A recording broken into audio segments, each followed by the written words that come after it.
माननीय सदस्यगण, मेरी सरकार देश के हर युवा को बड़े सपने देखने और उन्हें साकार करने के लिए जरूरी माहौल बनाने में जुटी है। बीते 10 वर्षों में ऐसे हर अवरोध को हटाया गया है जिसके कारण युवाओं को परेशानी थी।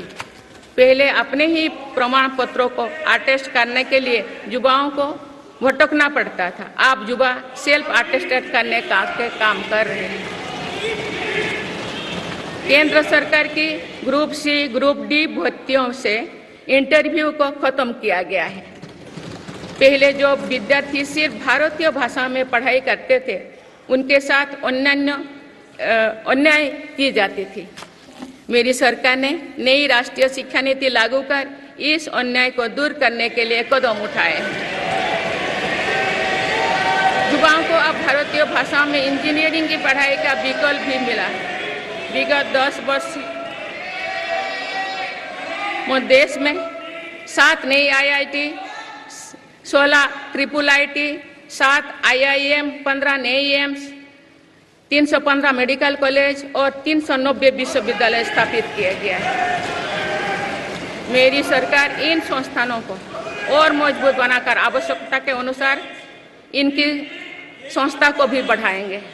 सरकार एक डिजिटल विश्वविद्यालय बनाने की दिशा में भी काम कर रही है। अटल टिंकरिंग लैब्स, स्टार्टअप इंडिया और स्टैंडअप इंडिया जैसे अभियान हमारे युवाओं का सामर्थ्य बढ़ा रहे हैं। इन्हीं प्रयासों से आज भारत दुनिया का तीसरा सबसे बड़ा स्टार्टअप इकोसिस्टम बन चुका है। माननीय सदस्यगण, सरकार का ये निरंतर प्रयास है कि देश के युवाओं को अपनी प्रतिभा दिखाने का उचित अवसर मिले।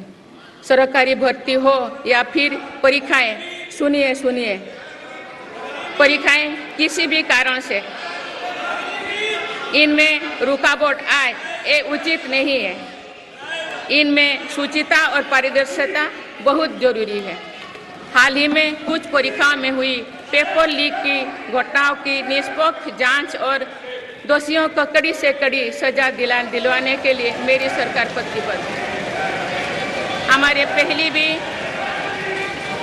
इससे पहले भी हमने देखा है कि कोई राज्यों में पेपर लीक की घटनाएं होती रही है। इस पर दलीय राजनीति से ऊपर उठकर देशव्यापी ठोस उपाय करने की जरूरत है। संसद ने भी परीक्षा में होने वाली गड़बड़ियों के विरुद्ध एक सख्त कानून बनाया है। मेरी सरकार परीक्षाओं से जुड़ी संस्थाओं, उनके कामकाज के तरीके, परीक्षा प्रक्रिया सभी में बड़ी सुधार करने की दिशा में काम कर रही है। माननीय सदस्यगण, मेरी सरकार ने युवाओं की राष्ट्र निर्माण में भागीदारी और बढ़ाने के लिए मेरा युवा भारत माय भारत अभियान की शुरुआत भी की है। इसमें अब तक 1.5 करोड़ से अधिक युवाओं का पंजीकरण हो चुका है।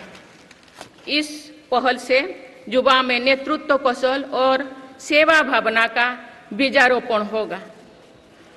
आज हमारे युवाओं को खेलों में भी आगे बढ़ने के नए अवसर मिल रहे हैं। मेरी सरकार के प्रभावी प्रयासों का परिणाम है कि भारत के युवा खिलाड़ी वैश्विक मंचों पर रिकॉर्ड संख्या में मेडल्स जीत रहे हैं। कुछ ही दिनों बाद पेरिस ओलंपिक्स में भी शुरू होने वाले जा रहे हैं। ओलंपिक्स में देश का प्रतिनिधित्व करने वाले हर खिलाड़ी पर हमें गर्व है। मैं उन्हें अपनी शुभकामनाएं देती हूँ। इन उपलब्धियों को और आगे ले जाने के लिए भारतीय ओलंपिक संघ 2036 ओलंपिक्स खेलों की मेजबानी की तैयारी भी कर रही है। माननीय सदस्यगण, जुलाई की 1 तारीख से देश में भारतीय न्याय संहिता भी लागू हो जाएगी।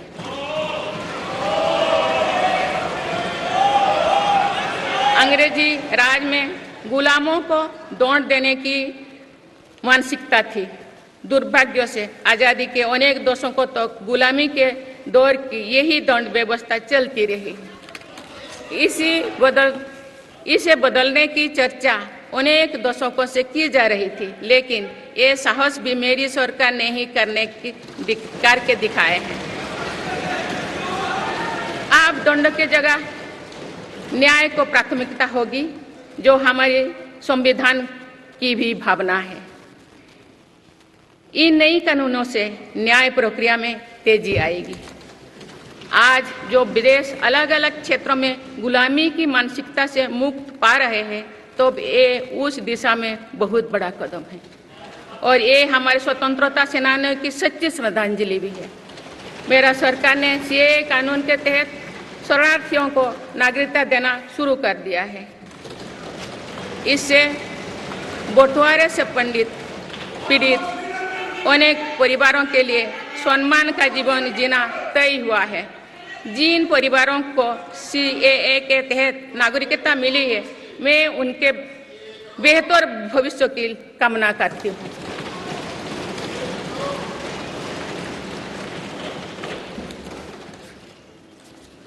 माननीय सदस्यगण, मेरी सरकार भविष्य निर्माण के प्रयासों के साथ ही भारतीय संस्कृति के वैभव और विरासत को फिर से स्थापित कर रही है। हाल में नालंदा यूनिवर्सिटी के भव्य कैंपस के रूप में इसमें एक नया अध्याय जुड़ा है। नालंदा सिर्फ एक यूनिवर्सिटी मात्र नहीं थी, बल्कि ये वैश्विक ज्ञान केंद्र के रूप में भारत के गौरवशाली अतीत का प्रमाण थी। मुझे विश्वास है कि नई नालंदा यूनिवर्सिटी भारत को ग्लोबल नॉलेज हब बनाने में सहायक सिद्ध होगी। मेरी सरकार का ये प्रयास है कि भावी पीढ़ियों को हजारों वर्षों की हमारी विरासत प्रेरणा देती है। इसलिए पूरे देश में तीर्थस्थलों को आस्था और आध्यात्म के केंद्र को सजाया संवारा जा रहा है।